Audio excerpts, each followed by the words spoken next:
For over a century, the history books told a story of total extinction. They spoke of the Minoans, Europe's first great civilization, as a people who simply vanished. We were told that around 1200 BCE, their palatial centers on Crete burned, their mysterious linear A script went silent, and a wave of Dorian invaders from the north wiped their bloodlines from the earth.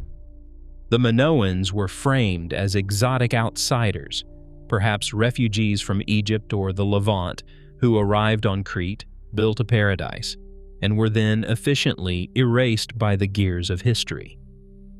But what if the textbooks are wrong? What if the people who built the labyrinth at Knossos didn't disappear, but are still walking the earth today?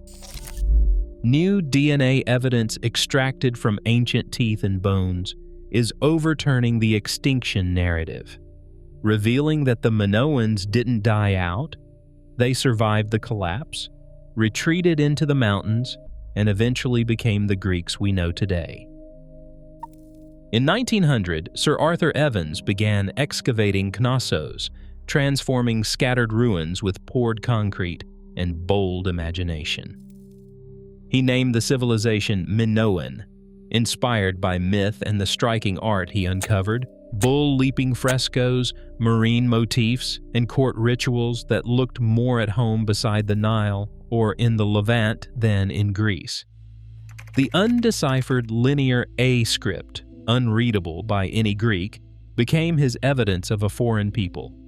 When Evans's team found a destruction layer from around 1200 BC, he linked it to the legendary Dorian Invasion, casting the Minoans as outsiders, erased by northern conquerors, their story lingering as Europe's lost exotic origin.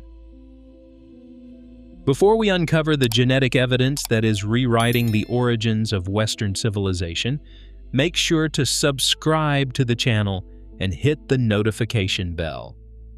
We explore the deep data and hidden histories that redefine our world, and you won't want to miss our next investigation. In 2013, a team led by Dr. George Stamatoianopoulos set out to test the old story of Minoan extinction using the one thing that doesn't lie: DNA. They extracted mitochondrial DNA from 37 Bronze Age individuals buried on the Lasithi Plateau. The results were striking. The ancient Minoans carried haplogroups H, K, T, U, X, J that matched Neolithic European farmers, not North Africans or Levantines. There was no trace of African L lineages. When the team compared these ancient maternal lines to those of modern Lasithi residents, the match was so close, the chi-square test gave a p-value of 0.64. Maternal lineages had survived, uninterrupted, for thousands of years. The myth of total disappearance was starting to crack.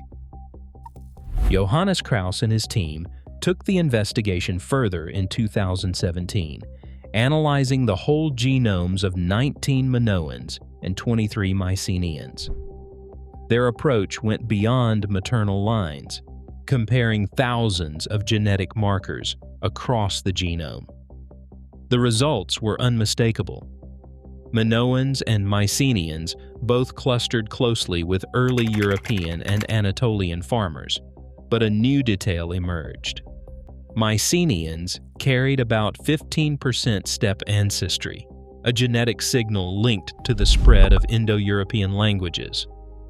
For Minoans, this steppe input was barely detectable, just 3%, almost at the threshold of statistical noise. Principal component analysis and admixture models made it clear. The core of Minoan ancestry was local and ancient, with only a faint trace of outside influence. In 2023, a research consortium led by the Institute of Archaeogenetics published the most comprehensive genetic survey of ancient Crete to date. Their team analyzed 112 genomes from every corner of the island, spanning 5 centuries. The results delivered a final blow to the extinction myth. Steppe ancestry, the genetic signature linked to Indo-European migrations, did not arrive in a single wave. Instead, it appeared first in the West around 2100 BC, reaching about 6% by the Late Bronze Age, while Central Crete saw just 3% and the East only 2% by 1500 BC. Bayesian modeling with tight, credible intervals showed a gradual, regionally varied influx, not a sudden replacement. The biological core of the Minoan population remained intact, island-wide, through the centuries of collapse and change. The so-called Dorian Invasion left no trace of a demographic wipeout. The science is clear. The people of Crete endured. High above the Cretan plains, the settlement of Carfi clung to the rocks, its stone houses and shrines built by people who refused to vanish. From 1200 to 800 BC, families carried their traditions into the mountain air, shaping clay into goddess figurines, painting pottery with swirling marine motifs that echoed the vanished palaces below. The architecture at Carfi followed old patterns: Megaron-style rooms, communal courtyards, and altars set against the wind. Even as the world below shifted, these mountain dwellers kept the rhythms of Minoan life alive. Their hands molded the same shapes, their rituals honored the same powers, and their daily lives wove ancient memory into survival. Cretan inscriptions carved between 700 and 500 BC survive as the last written echoes of a language with deep Minoan roots. Nearly 60% of their signs overlap with Linear A, hinting at a thread of memory unbroken by conquest. Today, genetic studies reveal that Lasithi farmers share over 95% of their haplogroups with these ancient islanders.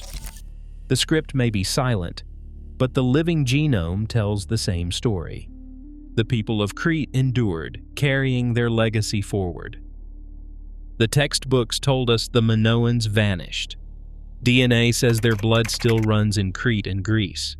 Origins aren't erased, they endure, hidden in plain sight. History's foundations shift beneath our feet.